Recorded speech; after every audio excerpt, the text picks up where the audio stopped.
Hi friends, అందరికీ నమస్కారం. అంజలి కథలకి స్వాగతం.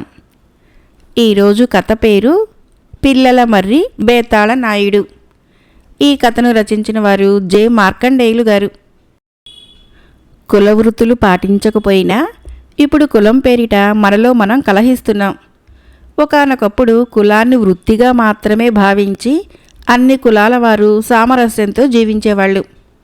ఇప్పుడు అంటరాని వారు అనబడుతున్న వారు కూడా ఒకప్పుడు కులవృత్తి రీత్యా మాత్రమే ఊరికి దూరంగా ఉండేవారు. మనుషులందరూ ఒకటేనన్నట్లు మంచివారంతా భావించేవాళ్ళు. అలాంటి వారికి సంబంధించిందే ఈ కథ. అది యనుమల్లు గ్రామం. అక్కడ చేయూరి పోలిరెడ్డి అనే సమర్థుడైన వ్యవసాయదారుడు ఉండేవాడు. వృద్ధుడైపోయాక ఆయన వ్యవసాయ భారాన్ని తన కుమారుడు చెవిరెడ్డికి అప్పగించాడు. అతడు కూడా తండ్రిలాగే వ్యవసాయంలో మంచి దిట్ట. చెవిరెడ్డికి రేచర్ల ఏచడు అనేవాడు వ్యవసాయం పనుల్లో సహాయం చేసేవాడు. వృత్తిరీత్యా ఊరి చివర ఉంటున్నాడు ఏచడి పెద్దలు. కొందరు ఏచడు అంటరానివాడు అనేవారు. చెవిరెడ్డి ఏచడు మాత్రము అన్నదమ్ముల్లా ఆప్యాయంగా కలిసిమెలిసి ఉండేవారు. ఒక రోజున చెవిరెడ్డి పర్యవేక్షణలో ఏచడు పొలం దున్నుతున్నాడు. ఆ సమయంలో నాగటి కర్రుకొక రాగి శాసనం తగిలింది. చెవిరెడ్డి ఆ శాసనాన్ని అందుకొని మట్టిపోయేలా కడిగేసరికి కొన్ని అక్షరాలు బయటపడ్డాయి. వాటి అర్థం ఇది: ఇది నాగభైరవ పొలము. ఇక్కడ 9 లక్షల వరహాలు భూస్థాపితమై ఉన్నాయి. ఆ ధనం స్వాధీనం చేసుకునేటందుకు నరబలి ఇవ్వాలి. నరబలి ఇవ్వకుండా ఇక్కడ తవ్వటానికి ప్రయత్నిస్తే ఆ వంశము నాశనమైతుంది. ఈ వివరాలు ఏచడు కూడా విన్నాడు. అతడు వెంటనే, చెవిరెడ్డి, ఇంత ఆస్తిని ఉత్తినే పోనివ్వకు, నన్ను బలిచ్చి దీన్ని స్వాధీనం చేసుకో అన్నాడు. ఈ మాటలకి చెవిరెడ్డి ఆశ్చర్యపడి, ఎవరైనా తమ కోసము కలకాలం జీవించాలని, జీవిస్తూ సుఖపడాలని అనుకుంటారు. నువ్వేంటి నా కోసం నీ జీవితాన్ని త్యాగం చేయాలనుకుంటున్నావు అని అడిగాడు. అందుకు ఏచడు నవ్వి, అయ్యా, ఎవరికైనా తన వంశం పేరు పొందాలని ఉంటుంది. ప్రస్తుతము మేమున్న పరిస్థితుల్లో మా కులం వారు పేరు తెచ్చుకునే అవకాశం కనిపించడం లేదు. మా వాళ్లేమో తమకున్న దానితోనే తృప్తిగా ఉంటున్నారు. నాకు మాత్రము అదంత తృప్తిగా లేదు. నేను మనస్ఫూర్తిగా బలికి సిద్ధపడతాను.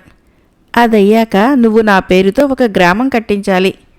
ఇక నుంచి నీ వంశీకులకు నా పేరే గోత్రం కావాలి. నీ ఇంట్లో పుట్టే మగపిల్లలందరికీ ఏ పేరు పెట్టుకున్నా చివర నా పేరు కూడా జతపడాలి. మీ ఇంట జరగబోయే ప్రతి పెళ్లికి ముందు మా ఇంట ఒక పెళ్లి జరిపించి తీరాలి. అందుకు మీకు అంగీకారమేనా అన్నాడు. చెవిరెడ్డి అతడి వంక ఆప్యాయంగా చూసి, నీ మాటలే నాకు రత్నాల మూటలు. నీ వంటి మంచి మిత్రుణ్ణి 9 లక్షలేమిటి, 90 కోట్ల వరహాలిస్తామన్నా బలి ఇవ్వలేను. చదువులేక నీలో మూఢనమ్మకాలు పేరుకుపోయి ఈ శాసనాన్ని అక్షరాల నమ్ముతున్నావు. ఈ శాసనాన్ని దుష్టులెవరైనా ఇక్కడ పెట్టి ఉండవచ్చు. అలాంటప్పుడు ఇక్కడ డబ్బు ఉండదు. ఒకవేళ నిజాయితీ పరులే ఇక్కడ పెట్టి ఉంటే నరబలి కోరటంలో వారి ఉద్దేశం వేరే అయి ఉంటుంది. పొలాన్ని దున్నే రైతులకు మాత్రమే కదా ఈ రాగి శాసనం కంటపడేది. అలాంటి వారు నరబలికి పూనుకోరు కదా. అంత సులభంగా ఈ నిధి ఎవరికీ దక్కకూడదని వాళ్ళ అభిమతం.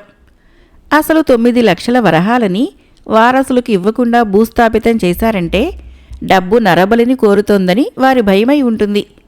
ఈ శాసనము ఆ విధంగా డబ్బులోని ప్రమాదాన్ని కూడా హెచ్చరిస్తోంది అన్నాడు.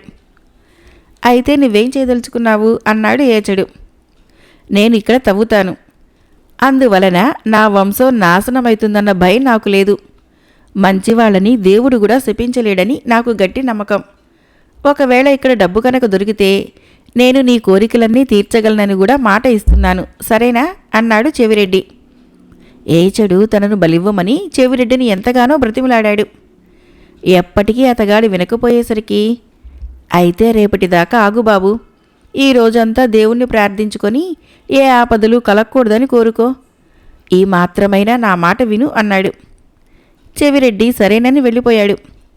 మర్నాడు అతను తగిన సరంజామాతో పొలానికి వెళ్ళేసరికి అక్కడ ఏచడు కొసప్రాణంతో ఉన్నాడు. వాడి పొట్టలో బలంగా దిగబడిన కత్తి ఉన్నది.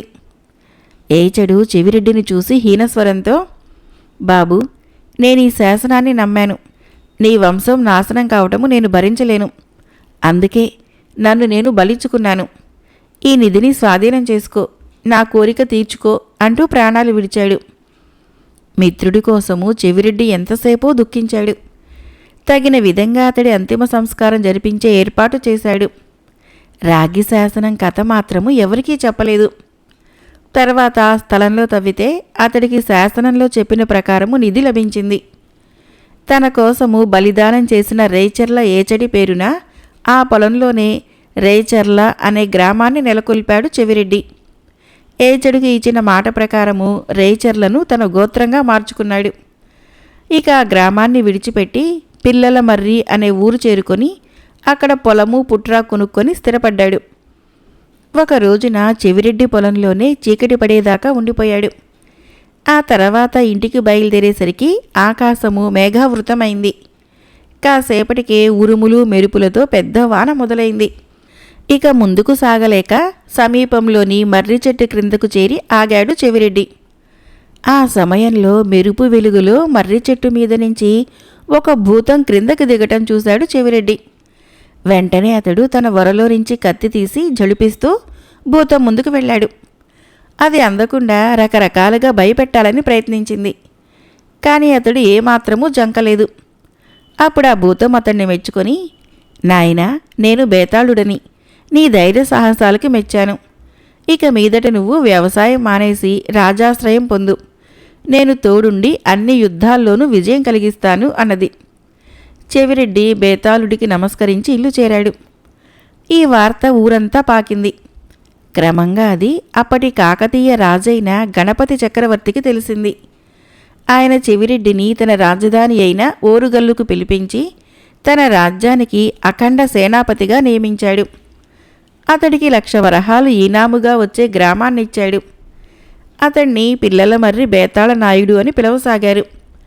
అప్పటి నుంచి చెవిరెడ్డి వంశీయులు ఓరుగల్లులోనే స్థిరపడిపోయారు. గణపతి చక్రవర్తి మరణానంతరము చెవిరెడ్డి 2వ కుమారుడు ప్రసాదిత్య నాయుడు దేశ రక్షణకు ఎంతో కృషి చేశాడని చరిత్ర చెబుతోంది. ఇప్పటికీ ఆ వంశం వారు తమ మగబిడ్డలకు ఏచడి పేరును జతపరుచుతారు. ఏచడి వంశంలో ఏదో ఒక పెళ్లిని జరిపించినాకనే తమ ఇంట పెళ్లి జరిపిస్తూ ఉంటారు. మరొక కథ పేరు వడ్డీ వ్యాపారి. ఈ కథను రచించిన వారు కమలా నటరాజన్ గారు. రంగాపురంలో భూషయ్య పెద్ద వడ్డీ వ్యాపారి. వడ్డీ వ్యాపారము లాభసాటిగా సాగాలంటే దయా దాక్షిణ్యాలు పాటించని కఠిన ప్రవర్తన అవసరము అన్న నమ్మకం కలవాడు. భూషయ్య ఉండేది రంగాపురం అయినప్పటికీ పక్కనే ఉన్న పట్టణంలోనే ఆయన వ్యాపారం చక్కగా సాగుతున్నది. ఒకరోజు భూషయ్య పట్నం వెళ్ళి 5-6 దగ్గర రావలసిన 10,000 రూపాయలు వసూలు చేసుకొని గ్రామానికి తిరుగు ప్రయాణమయ్యాడు. బాగా చీకటి పడటంతో రంగాపురం వెళ్లే బాడుగు బళ్ళేమీ దొరకలేదు. ఇక చేసేది లేక ఆయన కాలినడకన బయలుదేరాడు. భూషయ్య చీకటిలో ఎగుడు దిగుడుగా ఉన్న బళ్ళబాటలో జాగ్రత్తగా నడుస్తూ దుస్తుల్లో దాచుకున్న డబ్బు సంచిని ఒకసారి తాకి చూసుకున్నాడు. సరిగ్గా ఆ సమయానికే ఆయనకొక సంగతి గుర్తుకు రావటంతో హడలిపోయాడు. ఆ చుట్టుపక్కల పేరు మోసిన గజదొంగ వీరమల్లు వారం క్రిందటే జైలు నుంచి విడుదలై తిరిగి వచ్చాడు. వాడుండేది రంగాపురం సమీపాన గల గూడెంలో. తాను పట్టణం నుంచి డబ్బుతో తిరిగి వస్తున్నట్లు పసిగడితే డబ్బుతో పాటు తన ప్రాణాలు కూడా వాడు తీయవచ్చు. ఇలాంటి భయంతో భూషయ్య మరికొంత దూరం నడిచేసరికి వెనక నుంచి ఎవరు బాబు అన్న కంఠస్వరం వినిపించింది. అది వింటూనే భూషయ్య అదిరిపడి వెనక్కు తిరిగి చూశాడు. చీకటిలో ఒక ఆజానుబాహుడైన వ్యక్తి తన కేసి రావటం ఆయనకు లీలగా కనిపించింది. ఎవడు వీడు? గజదొంగ వీరమల్లు కాదు గదా అనుకున్నాడు భూషయ్య భయంతో వణికిపోతూ. అంతలో ఆ వ్యక్తి ఆయనను సమీపించి ఎడం భుజం మీద ఉన్న గడ్డపలుగుని కుడి భుజానికి మార్చుకుంటూ, బాబూ మీరా? నేను భీమయ్యను, పొలం నుంచి వస్తున్నాను అన్నాడు. దానితో ప్రాణం కుదుటపడిన భూషయ్య, ఉదయం నుంచి పట్నంలో డబ్బు రావలసిన వాళ్ల ఇళ్లన్నీ తిరిగాను. శ్రమ తప్ప ఒక్క దమ్మిడి వసూలు కాలేదు. మన గ్రామానికి బయలుదేరేసరికి చీకటి పడిపోయింది అన్నాడు. ఇద్దరూ కలిసి కొంత దూరం నడిచాక బాటకి అడ్డంగా ఉన్న ఒక చిన్న కాలువ దాటవలసి వచ్చింది. భూషయ్య కాలువలో దిగుతూనే అక్కడ ఉన్న బురదలో కాలు జారి తూలి ముందుకు పడిపోయాడు. అంతలో భీమయ్య ఆయన భుజం పట్టుకొని పడకుండా ఆపాడు. అంతలో కాలవ ఆవలి గట్టు నుంచి ఎవరు వాళ్ళు అన్న భీకరమైన గొంతు వినిపించింది. ఆ ప్రశ్నించినవాడు గజదొంగ వీరమల్లని గ్రహించిన భూషయ్య గజగజలాడిపోతూ భీమయ్య చెవిలో, నీతో చిన్న అబద్ధం చెప్పాను భీమయ్య. ఇవాళ వసూలైనవి 10,000 రూపాయలు ఈ సంచిలో ఉన్నాయి, నీ దగ్గర దాయి అంటూ డబ్బు సంచిని భీమయ్యకిచ్చాడు. భీమయ్య భూషయ్యకు భయపడవద్దని ధైర్యం చెప్పి ఆయనతో పాటు కాలవ దాటి ఒడ్డు చేరాడు. వెంటనే వీరమల్లు భూషయ్యను సమీపించి ఆయన దుస్తుల్లో వెతికి చూసి డబ్బులేమీ కనపడకపోయేసరికి, ఇందులో ఏదో మోసం ఉంది, దగ్గర చిల్లి గవ్వైనా లేకుండా ఎవడైనా ప్రయాణం చేస్తాడా అంటూ భూషయ్య గొంతు పట్టుకున్నాడు. భూషయ్య విలవిల్లాడిపోతూ, భీమయ్య రక్షించు రక్షించు అని అరిచాడు. అప్పుడు భీమయ్య, ఒరే, నువ్వు గజదొంగ వీరమల్లువని నాకు తెలుసు, నేను రంగాపురం భీమయ్యని అంటూ పలుగును 2 చేతులతోనూ వడిసి పట్టుకుని వీరమల్లుకేసి ఒక అడుగు వేశాడు. మరుక్షణము వీరమల్లు భూషయ్యని వదిలి అక్కడి నుంచి పారిపోయాడు. ఆ తర్వాత భీమయ్య భూషయ్యకు తోడుగా ఇంటి వరకు వెళ్ళి తన దగ్గర ఉన్న డబ్బు సంచిని ఆయనకిచ్చేశాడు. 4 రోజులు గడిచాక ఒకనాడు వీరమల్లు భూషయ్య వద్దకు వెళ్ళి అమాయకంగా ముఖం పెట్టి, బాబు, మీ వల్ల ఒక చిన్న సాయం కావాలి అన్నాడు. భూషయ్య లోపల భయపడుతూనే పైకి బింకంగా, సాయమా, ఏమిటది అని అన్నాడు. మా అమ్మాయికి పెళ్లి సంబంధం కుదిరింది, మీ బోటి పెద్దల్ని నమ్ముకునే అందుకు ఒప్పుకున్నాను. 1000 రూపాయలు ఇచ్చారంటే 6 నెలల్లో తిరిగి ఇచ్చేస్తాను అన్నాడు వీరమల్లు. డబ్బు ఇస్తే రాదేమో, ఇవ్వకపోతే గొడవ చేస్తాడేమో అని భూషయ్య కొంచెంసేపు ఆలోచించి చివరికి వాడికి 1000 రూపాయలు ఇచ్చి పంపించేశాడు. వీరమల్లు వెళ్ళిన కొంతసేపటికి భీమయ్య వచ్చి, బాబుగారు అంటూ చేతులు జోడించి ఏమో చెప్పబోయేంతలో భూషయ్య, సంగతేమిటి భీమయ్య అని ప్రశ్నించాడు. నా భార్యకు జబ్బు చేసింది బాబు, వారం రోజులుగా మంచం దిగటం లేదు. వైద్యం కోసము పట్నం తీసుకుపోవాలనుకుంటున్నాను. తమర్ని దైవంలా నమ్ముకొని వచ్చాను. ఒక 100 రూపాయలు అప్పుగా ఇచ్చారంటే వడ్డీతో సహా చెల్లించుకుంటాను అన్నాడు భీమయ్య. అది వింటూనే భూషయ్య ముఖము రంగు మారిపోయింది. అంతకుముందు వీరమల్లుకి ఇచ్చిన 1000 రూపాయలు గుర్తుకు రావటంతో విసుగ్గా, నా ఇంట్లో డబ్బు రాసిపోసి ఉంచానా, అడిగిన వాడికల్లా ఇవ్వటానికి? గంటకు ముందు ఆ వీరమల్లు వచ్చి కూతురు పెళ్ళని చెప్పి 1000 రూపాయలు పట్టుకొని పోయాడు. ఇప్పుడు నువ్వు తగలడ్డావు అన్నాడు. మరేం మాట్లాడలేక భీమయ్య దిగులుగా, అంతా తమ దయబాబు అన్నాడు. చూడు భీమయ్య, ఉన్నమాట అంటున్నందుకు కోపం తెచ్చుకోకు. వీరమల్లుకు అప్పు ఇచ్చానంటే వాడికి ఎవరి ఇల్లు కొల్లగొట్టైనా నా అప్పు తీర్చే శక్తి ఉన్నది. మరి నీ వల్ల ఏమైతుంది చెప్పు? రెక్కాడితే కానీ డొక్కాడని కూలివాడివి. కావాలంటే ఇదిగో ఈ 10 రూపాయలు తీసుకొని పో, నాకు తిరిగి ఇవ్వనవసరం లేదు అన్నాడు భూషయ్య. భీమయ్య ఆ 10 రూపాయలు తీసుకోకుండా మౌనంగా అక్కడి నుంచి వెళ్ళిపోయాడు. 2 నెలలు గడిచాయి. ఒకనాటి రాత్రి భూషయ్య ఇంట్లో దొంగతనం జరిగింది.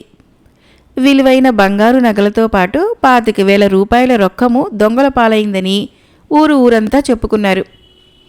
ఇది జరిగిన వారం రోజుల తర్వాత భీమయ్య పంట కాలువ నుంచి పొలానికి నీరు పెడుతూ ఉండగా గజదొంగ వీరమల్లు అక్కడికి వచ్చి చిన్నగా నవ్వుతూ, రంగాపురం భీమయ్యవు నువ్వేనా అని అడిగాడు. ఆ సమయంలో వీరమల్లు అక్కడికి ఎందుకొచ్చాడో అర్థం కాక భీమయ్య, అవును, ఆ భీమయ్యను నేనే, నీవెవరైంది కూడా నాకు తెలుసు, ఇంతకు వచ్చిన పనేమిటి అని అడిగాడు.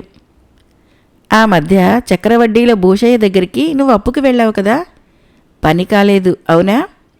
ఇదిగో ఇప్పుడు నీకు ఈ సంచి ఇస్తున్నాను, ఇందులో 200 ఉన్నాయి. ఈ డబ్బు ఒకప్పుడు ఆ భూషయ్యదే కనుక పుణ్యం కూడా ఆయనకే దక్కుతుంది అంటూ భీమయ్య ఏదో అనబోయే లోపల సంచిని చేనుగట్టు మీద ఉంచి వీరమల్లు చకచకా పట్నం దారి పట్టాడు. భీమయ్య ఆ సంచి తీసుకుని వచ్చి తిన్నగా భూషయ్య ఇంటికి ఆయనకు జరిగింది చెప్పి, బాబు, వీరమల్లు ఈ సంచిలో 200 రూపాయలున్నాయన్నాడు, నేను లెక్క పెట్టలేదు అంటూ డబ్బు సంచిని ఆయనకి ఇవ్వబోయాడు.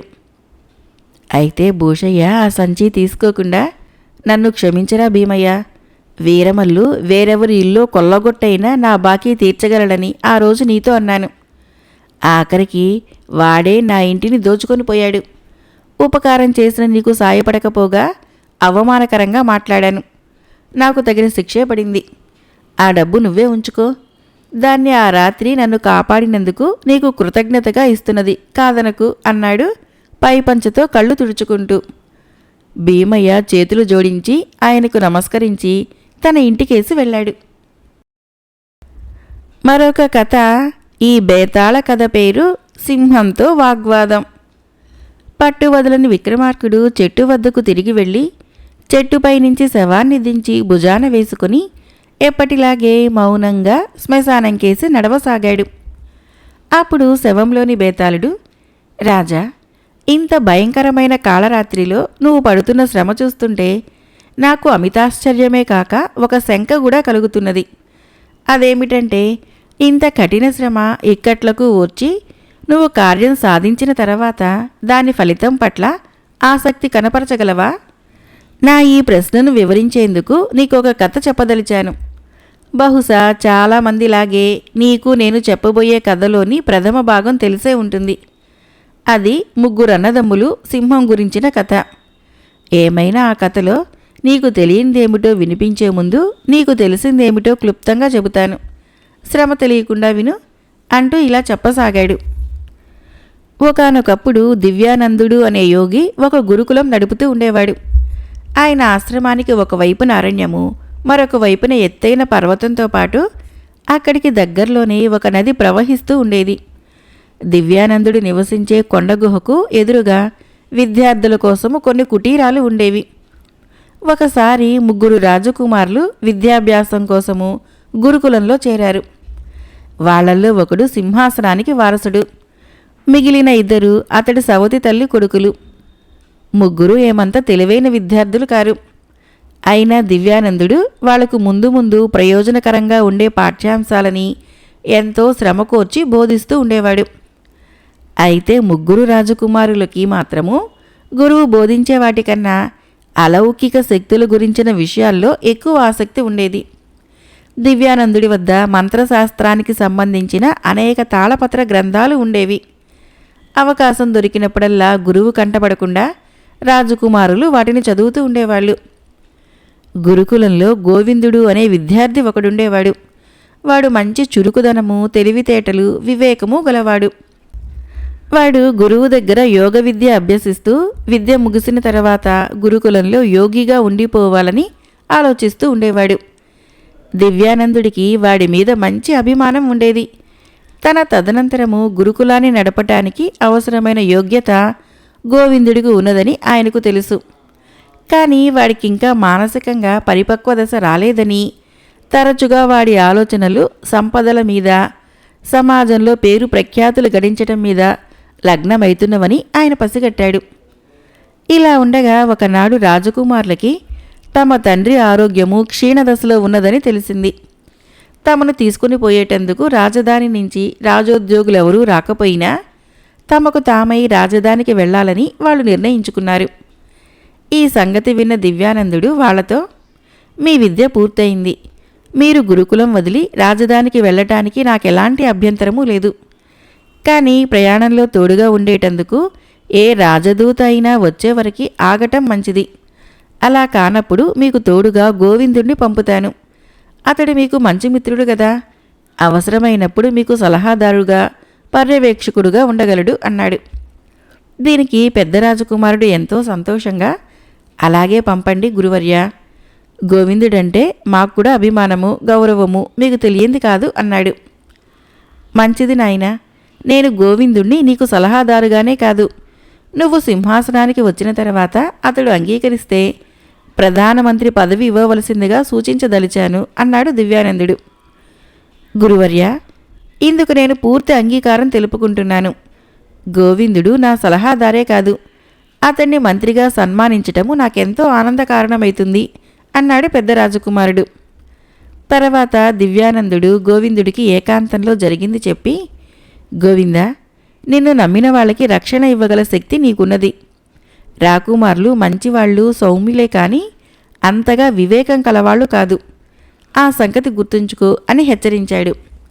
అందుకు గోవిందుడు వినయంగా, గురువర్య, విద్య పూర్తయ్యాక మీ సన్నిధిలోనే శిష్యుడిగా ఉండిపోవాలన్నది నా కోరిక అన్నాడు. అది విన్న దివ్యానందుడు చిరునవ్వు నవ్వి, నీకు భౌతిక సుఖాల పట్ల, కీర్తి అధికారాల పట్ల కొంత ఆసక్తి ఉన్నదని నేనెరుగుదును. సత్యధర్మాలకి కట్టుబడి ఉంటూ సమర్థుడైన మంత్రి అనిపించుకోవటము అంత సులభ సాధ్యం కాదని నాకు తెలుసు. అందువల్ల ఏనాడైనా అలాంటి పదవి పట్ల నీకు అసంతృప్తి కలిగితే ఆశ్రమానికి తిరిగి రావచ్చు అని చెప్పాడు. మర్నాడు రాజకుమారులు గోవిందుడు రాజధానికి బయలుదేరి మిట్ట మధ్యాహ్నం వేళకి అరణ్యంలోని ఒక సెలయేటి ప్రాంతానికి చేరారు. అక్కడ వాళ్ళు తమ వెంట తెచ్చుకున్న రొట్టెలు తిని సెలయేటి నీరు తాగి విశ్రమించారు. ఆ సమయంలో ముగ్గురిలోనూ చిన్నవాడైన రాకుమారుడు కొద్ది దూరంలో చెల్లా చెదురుగా పడి ఉన్న ఎముకలను చూసి ఉత్సాహంగా, ఆహా, ఇవి సింహం ఎముకలు. నాకు తెలిసిన మంత్రం ద్వారా వీటన్నిటినీ ఒకటిగా చేర్చి సింహం అస్థిపంజరాన్ని తయారు చేయగలను అన్నాడు. అలా అయితే ఆ అస్థిపంజరంలో నెత్తురు, పైన చర్మము ఏర్పడేలా చేసే మంత్రం నాకు తెలుసు అన్నాడు రెండవ రాజకుమారుడు. ఇంకేం, ఆ అస్థిపంజరానికి ప్రాణం పోయగల మంత్రం నేను ఎరుగుదును అన్నాడు సింహాసనానికి వారసుడైన పెద్ద రాజకుమారుడు. ఆగండి, మీరు చేయబోయే పని చాలా ప్రమాదానికి దారితీస్తుంది అని గోవిందుడు గట్టిగా హెచ్చరించాడు. అయినా రాజకుమారులు వాడి హెచ్చరికను లెక్క చేయకుండా సింహాన్ని వాహనంగా చేసుకుని తాము రాజధానికి వెళితే ప్రజలు ఎంతగా ఆశ్చర్యచకితులైతారో చర్చించుకోసాగారు. గోవిందుడు వాళ్ళని మరొకసారి హెచ్చరించాడు. కానీ రాజకుమారులు అదేమీ వినిపించుకోకుండా తమకు తెలిసిన మంత్రాలని ఉచ్చరించటం ప్రారంభించారు. గోవిందుడు చప్పును పోయి ఒక చెట్టు కొమ్మ మీద కూర్చున్నాడు. క్షణాల మీద చెల్లా చెదురుగా పడి ఉన్న సింహం ఎముకలన్నీ అస్థిపంజరంగా తయారైనాయి. అంతలో వాటి మీద చర్మము, ఆ మరుక్షణంలోనే ప్రాణం వచ్చి సింహం లేచి నిలబడి జూలు విదిలించి భీకరంగా గర్జించింది. ఇది చూసి రాజకుమారులు ముగ్గురు భయకంపితులై నిలువెల్లా వణికిపోసాగారు. సింహము మరొకసారి గర్జించి రాజకుమారుల మీదకి దూకపోయేంతలో గోవిందుడు, సింహం రాజా ఆగు అంటూ పెద్దగా కేక వేశాడు. గోవిందుడికి పశుపక్షాదుల భాష తెలుసు. సింహము వాడి కేక విని తల ఎత్తి చూసింది. అప్పుడు గోవిందుడు సింహాన్ని, నీ ప్రాణదాతల్ని చంపబోతున్నావా? అదేం న్యాయము అని ప్రశ్నించాడు. ఆ ప్రశ్న వింటూనే సింహం శాంతపడి, క్షమించాలి, ఈ ముగ్గురు నాకు ప్రాణం పోశారన్న సంగతి ఎరగను. ఏమైనా వాళ్ళు నాకు ప్రాణంతో పాటు నాలో ఎక్కడ లేని ఆకలిని పుట్టించారు. బహుశా ఆ ఆకలి ఏ కొద్ది సంవత్సరాల్లో కాదు, శతాబ్దాల నాటిదై ఉంటుంది అన్నది. గోవిందుడు సింహము ఇలా మాట్లాడుతూ ఉండగా రాజకుమారులు ముగ్గురు అక్కడి నుంచి చల్లగా జారుకున్నారు. సింహము గోవిందుల మధ్య ధర్మాధర్మాలను గురించిన చర్చ ప్రారంభమైంది. చివరకు సింహము, నా ప్రాణదాతలైన రాకుమారులని చంపి తినకూడదన్న ధర్మసూత్రానికి నేను కట్టుబడలేను. ప్రాణము చాలా అమూల్యమైనదని నాకు తెలుసు. అయితే నేను తక్షణం ఆకలి తీర్చుకోకపోతే ప్రాణాలని కోల్పోతాను. ఈ స్థితిలో నేను ఏ జంతువును వేటాడలేను. అందుబాటులో ఉన్న ఆహారము రాకుమారులు అన్నది. దానికి గోవిందుడు, దాపుల రాకుమారులు తప్ప నీ ఆకలి తీర్చుకునేటందుకు మరేదీ లేదని పొరబడకు, నేనున్నాను అంటూ కొమ్మ మీద నుంచి క్రిందకి దిగబోయాడు. ఆ వెంటనే సింహము, ఆగు, ఒక చిన్న ప్రశ్న. అసలు జీవులు బ్రతికి ఉండటంలో గల ప్రయోజనం ఏమిటి అని ప్రశ్నించింది. జీవన గమనంలో అభివృద్ధి సాధించేందుకు, అంటే అజ్ఞానాంధకారం నుంచి బయటపడి జ్ఞానమనే వెలుగును సందర్శించేందుకు అని జవాబిచ్చాడు గోవిందుడు. అలా అయితే ఏది కోరదగిందో ఏది కాదో నాకు తెలియచెప్పిన వాడివి నువ్వు. రాజకుమారులు నాకు ప్రాణదానం చేశారని నువ్వు అని ఉండకపోతే వాళ్ళను చంపి తిని ఉండేవాణ్ణి. ఇందువలన నువ్వు నాకు జ్ఞానోపదేశం చేసిన వాడివి, నా గురువువు. అలాంటి నిన్ను నేనెలా తినగలను? నీ పట్ల నాకు పూర్తి విశ్వాసం ఉంది. ఆకలితో మరణించకుండా వెంటనే ఏదైనా మార్గం చూపించు అన్నది సింహం. నీ మాటలు మెచ్చదగినవి, కానీ నేను రాజకుమారుల రక్షకుణ్ణి. అందువలన నన్నే నీ ఆహారంగా చేసుకో అన్నాడు గోవిందుడు. ఇంతలో రాజకుమారులు విల్లంబులు ధరించిన 2 ఆటవికులతో అక్కడికి వచ్చారు. గోవిందుడు వారించబోయే లోపలే వాళ్ళు బాణాలు గురిచేసి సింహాన్ని కొట్టారు. సింహము క్రిందపడి గిలగిలా కొట్టుకుని చచ్చిపోయింది. ఇది చూసి రాజకుమారులు పరమానందం చెందారు. గోవిందుడు చెట్టు దిగి రాగానే పెద్ద రాజకుమారుడు అతడికి నమస్కరించి, చాలా కృతజ్ఞులం, నమ్మిన వాళ్లను ఎలా కాపాడాలో నీకు బాగా తెలుసును అన్నాడు. ఓహో, నాకేమాత్రమూ తెలీదు అన్నాడు గోవిందుడు. నీ వినయ స్వభావం కారణంగా అలా అంటున్నావు. సరే, ఇక బయలుదేరదాం. నిన్ను నా ప్రధానమంత్రిగా నియమించడమే కాదు, రాజ్యంలో ఒక్క రాజు తప్ప మిగతా వారందరికన్నా నిన్ను ధనవంతుణ్ణి చేస్తాను. 3 రాకుమారులని రక్షించటం అంటే సామాన్యుల వల్ల సాధ్యపడే కార్యం కాదు అన్నాడు పెద్ద రాజకుమారుడు. గోవిందుడు ఒక్క క్షణం ఆగి, నువ్విచ్చే ధనము నన్ను అతి పేదవాణ్ణి చేస్తుంది. ఈ ఆటవికుల్ని సాయంగా తీసుకొని మీ 3 సురక్షితంగా రాజధానికి వెళ్ళండి. నేను గురువుగారి దగ్గరికి వెళ్ళిపోతున్నాను అని చెప్పి వెనుదిరిగాడు. బేతాళుడు ఈ కథను చెప్పి, రాజా, గోవిందుడు రాకుమారులని సింహం బారి నుంచి రక్షించిన మాట నిజమే కదా? అలాంటప్పుడు తనను నమ్మిన వారిని రక్షించలేనని అతడనటము అబద్ధం కాదా? అంతేకాక అతడికి సంపదల పట్ల, సమాజంలో కీర్తి సంపాదించడం మీద ఆశ ఉన్నమాట నిజం. అయినప్పటికీ రాజకుమారుడు ఇస్తానన్న ధనము తనను అతి పేదవాణ్ణి చేయగలదని చెప్పటము ఏమంత సమంజసం అనిపించుకుంటుంది? ఈ సందేహాలకి సమాధానం తెలిసి కూడా చెప్పలేకపోయావో నీ తల పగిలిపోతుంది అన్నాడు. దానికి విక్రమార్కుడు, ఆకలిగొన్న సింహాన్ని మంచి మాటలతో వారించి గోవిందుడు రాకుమారుల ప్రాణరక్షణ చేసిన మాట నిజము. కానీ అదే గోవిందుడు రాకుమారుల కన్నా ఎక్కువగా తనను నమ్మిన సింహాన్ని రక్షించలేకపోయాడు. ఆ కారణం వలనే అతను నమ్మిన వారిని రక్షించడము తనకేమాత్రం తెలియదన్నాడు. మరొక సంగతి, అసలు జీవులు బ్రతికి ఉండటంలో గల ప్రయోజనం ఏమిటి అన్న సింహం ప్రశ్నకు అజ్ఞానాంధకారం నుంచి బయటపడి జ్ఞాన సముపార్జన చేసేటందుకు అని అతడు జవాబిచ్చాడు. ఆ జవాబే అతడిలో హఠాత్తుగా తన జీవిత ధ్యేయం ఏమిటన్న జిజ్ఞాసను రేకెత్తించింది. సంపదల పట్ల, ప్రపంచంలో పేరు ప్రఖ్యాతుల పట్ల గోవిందుడికి ఆసక్తి ఉన్నమాట నిజము. అయితే మనుషుల్లో కొందరిలాగా అతడు ఎప్పటికప్పుడు తన ప్రవర్తనలోని మంచి చెడులను గురించి ప్రశ్నించుకునే తత్వం కలవాడు. రాజాస్థానంలో చేరి సుఖాల్ని అనుభవించడం ద్వారా తన జీవితంలో ఎన్నో విలువైన మానవతా లక్షణాలని కోల్పోగలనని గ్రహించాడు. ఏ జనక మహారాజు లాంటి అపూర్వ పురుషుడో తను యోగిలా జీవిస్తూ రాజకార్యాలని చక్కబెట్టగలడు. గోవిందుడు ఆ కోవకు చెందినవాడు కాదు. అతడికి ఎదురైన సమస్య భోగిలా జీవించటమా, యోగిలా జీవించటమా అన్నది. గోవిందుడు ఆ 2వ మార్గాన్నే ఎన్నుకొని గురువు దగ్గరికి చేరాడు అన్నాడు. రాజుకు ఈ విధంగా మౌనభంగం కలగగానే బేతాళుడు శవంతో సహా మాయమై తిరిగి చెట్టెక్కాడు. ఈ కథకు ఆధారము మనోజ్ దాస్ గారి రచన. మరొక చిన్న కథ పేరు పండితుడి సలహా. ఈ కథను రచించిన వారు బి రఘురామరాజు గారు. పూర్వము కన్యాకుబ్జంలో పుష్యమిత్రుడు అనే మహాకవి ఉండేవాడు. ఆయన నిరుపేద.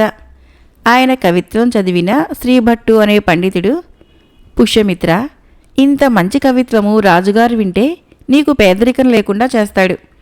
వెంటనే వెళ్ళి రాజుగారి దర్శనం చేసుకో అని సలహా ఇచ్చాడు. పుష్యమిత్రుడు రాజదర్శనం చేసుకొని తాను రాసిన కవిత్వం వినిపించాడు. రాజు చాలా సంతోషించి పుష్యమిత్రుడికి మంచి బహుమానం ఇవ్వటమే కాకుండా ఆయనను తన ఆస్థానంలో చేర్చుకున్నాడు. కొంతకాలం తర్వాత పుష్యమిత్రుడు శ్రీభట్టును కలుసుకొని, నేనిప్పుడు రాస్తున్న కవిత్వము రాజాస్థానంలో నేను చేరకముందు రాసిన కవిత్వపు స్థాయిలో లేదని చాలామంది అంటున్నారు. నాకు కూడా అది నిజమేననిపిస్తుంది. కారణం ఏమై ఉంటుందంటారు అని అడిగాడు. అందుకు శ్రీభట్టు, ఆ రోజున నీ కవిత్వాన్ని దృష్టిలో పెట్టుకొని రాజుగారు బహుమానమిస్తే, ఇప్పుడు నువ్వు రాజుగారు ఇవ్వబోయే బహుమానాన్ని దృష్టిలో పెట్టుకొని కవిత్వం రాస్తున్నావు. ఈ ధోరణి మార్చుకుంటే నువ్వు ఈనాడు కూడా మంచి కవిత్వం రాయగలవు అని చెప్పాడు.